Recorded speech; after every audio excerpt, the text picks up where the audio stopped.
আসসালামু আলাইকুম আমার প্রিয় ভাই বোন ও বন্ধুরা এবং আমার প্রিয় মামনিরা, আশা করছি আমার এই ভিডিওটা যে যেখান থেকে দেখছো আল্লাহর রহমতে তোমরা সকলেই ভালো আছো। আলহামদুলিল্লাহ আমরাও ভালো আছি। আর মহান রব্বুল আলামিনের কাছে দোয়া করি তোমরা যে যেখানে আছো ভালো থেকো, সুস্থ থেকো এবং নিরাপদে থেকো। আজকে 7:30 এখন বাজে। সকালবেলা এসেছি একটু মাঠের দিকে, আর যে মাঠে লোকজন লেগেছে আর একটু ভিডিও করে নিলাম। খুব সুন্দর হাওয়া দিচ্ছে আর মনোরম দৃশ্যটা দেখে সত্যিই মনটা জুড়ে গেল। আর এই যে দেখো, সেই আগের ভিডিওতে দেখেছিলাম না কত ঘাস হয়ে গিয়েছিল, আর এই যে দেখো এগুলো সব আস্তে আস্তে পরিষ্কার করে দিচ্ছে। দেখতে থাকো তাহলে আমার ভিডিওটা, শেষ পর্যন্ত সাথে থাকার অনুরোধ রইল। আর আজকে সকাল সকালই অনেক সব বাজারঘাট করে নিয়ে আসা হয়েছে। আর তোমাদের এটাও বলে দিই, সামনে আমাদের জলসা আছে, আর একটু একটু করে বাজারও করে রাখছি যদি কেউ আত্মীয় স্বজন আসে। তো এই যে সকালবেলা কিছু সবজির বাজার হয়েছে, পাট শাক, ভেন্ডি, পটল, উচ্ছে এইসব। আর অনেক দিন পর এই যে চিংড়ি মাছ নিয়ে আসা হয়েছে, আর একটা ওই রুই মাছ। অনেক দিন থেকে চিংড়ি মাছ খাওয়ার ইচ্ছা হচ্ছিল, তো ছেলেমেয়েরা কেউ খায় না বলে তো চিংড়ি মাছ আনা হয় না, কিন্তু কী আর করা যাবে, আমার তো ভালো লাগে তাই যাই হোক নিয়ে আসা হয়েছে। আজকে হবে চিংড়ি মাছের এই যে মাথার অংশগুলো দিয়ে ভেন্ডি দিয়ে একটা চচ্চড়ি হবে, আর পটল দিয়ে আলু দিয়ে মাছ দিয়ে একটা ঝোল হবে। আর হচ্ছে তোমার এই যে চিংড়ি মাছগুলো আজকে আর করবো না, এটা ফ্রিজে রেখে দেব থাক।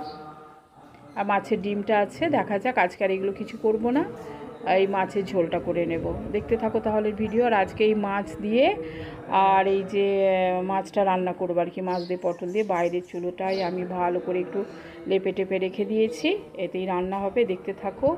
আর আমার কিন্তু পাশে আওয়াজ হচ্ছে, সামনে জলসা, গ্রামের জলসা আর কি, তো সেটাও তোমাদের সঙ্গে একটু শেয়ার করে দেব। আর আমার ভিডিওটা এতক্ষণ যারা আমার সঙ্গে আছো, ভিডিওটা লাইক দাওনি, প্লিজ একটা লাইক দিয়ে দাও। আর আমার যারা নতুন নতুন বন্ধুরা আসছো তারা আমার পাশে সাবস্ক্রাইব করে থেকে যেতে পারো।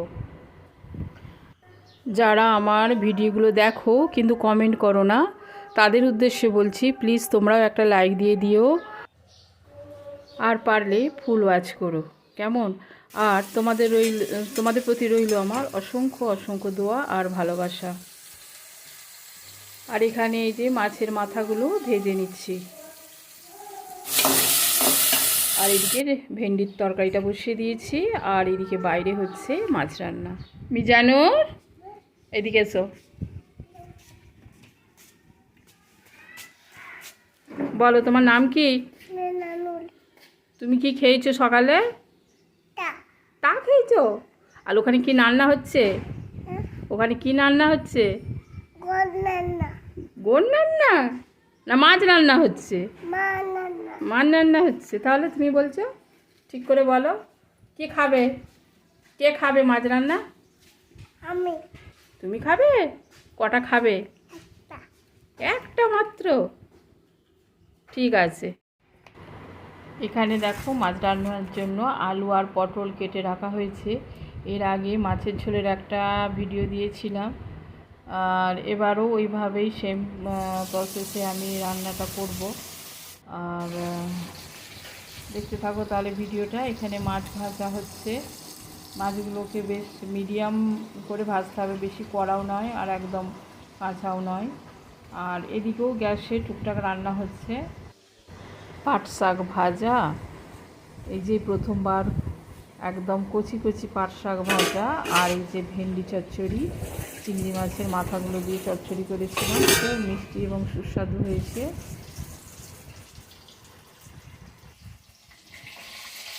তাহলে দেখতে থাকো আর শেষ পর্যন্ত থাকার অনুরোধ রইল। আর এই যে মাছ রান্নাটা হচ্ছে দেখো, তো মাছটা মানে খুব কড়া করেও ভাজা যাবে না, আর খুব একদম কমও ভাজা যাবে না, মিডিয়াম করে আমি মাছগুলো সব ভাজা হয়ে গেছে। আর হচ্ছে তোমার পটলগুলো এখানে ভেজে নিচ্ছি। পটলগুলো এখানে হালকা করে ভাজা হবে। এই মাছ আর আলুর ঝোলটা কিন্তু অনেক ভালো লাগে। রেসিপিটা দেবো ভেবেছিলাম কিন্তু হয়নি, তো আমি তবু একটু বলে দিচ্ছি। তেলের ওপরে যেমন গরম মশলা দেয় ওরকম গরম মশলা দিয়ে পেঁয়াজ দিয়ে ভালো করে কী বলে ওই আলুটা দিয়ে দেওয়া হয়েছে। আলুটা দিয়ে ভালো করে কষে নিয়ে আদা রসুন দিয়ে আবার কষে নেওয়া হয়েছে। আদা রসুন দিয়ে কষে নেওয়ার পর এই যে টমেটোগুলো দেওয়া কষা হয়েছে, টমেটোগুলো দিয়ে নুন দিয়ে দিয়েছে। নুন দিয়ে ভালো করে কষে সব রকমের জিরে ধনে লঙ্কা গুঁড়ো সব কিছু আর দেয়া হয়েছে। সাধারণ মশলাগুলো তো দেওয়াই হয়েছে। আর তারপরে দেওয়া হয়েছে 1 টেবিল চামচ মতো হয়ে গেল কি করে টমেটো সস, আর 1 চামচ মতো ভিনিগারটা দিয়ে ভালো করে এখানে কষে নেওয়া হয়েছে। আর যেহেতু এই আলুগুলো চন্দ্রমুখী আলু, একটু কষতে কষতে দেখো একদম পুরো ঘন হয়ে গেছে, মানে গাঢ় টাইপের হয়ে গেছে দেখালে। দিয়ে তারপরে এই যে পানি দিয়ে দিয়েছি। আর এই যে ঝোলটা হবে এত সুন্দর হবে। তো তারপরে এইদিকে দেখো ওই মানে ঝোলটা দিয়ে ফুটছে, পানিটা ফুটে গেলে তারপরে মাছগুলো ঢালা হবে। আর এইদিকে ততক্ষণে আমি পাট শাকটা ভেজে নিচ্ছি। এদিকে মাও আছে, কিছুটা হেল্প করছে, আর আমি এদিকে রান্নাটা হচ্ছে। তো যাই হোক, মাছ রান্নাটা কেমন হলো অবশ্যই কমেন্ট করে জানাবে। আর এইভাবে যদি পারো তো তোমরা রান্না করে ট্রাই করতে পারো। তো দেখো এটা মাছগুলো দিয়ে দিয়েছি, দিয়ে মিনিট 5 মতো ফোটানো হবে। মিনিট 5 ফোটানো হয়ে গেলে তারপরে আমরা যে বিরিয়ানির গরম মশলাটা দিই ওটা কিন্তু ছড়িয়ে দিতে হবে, না নামিয়ে আর কি। ভিডিওটা এই পর্যন্তই। আল্লাহ হাফেজ।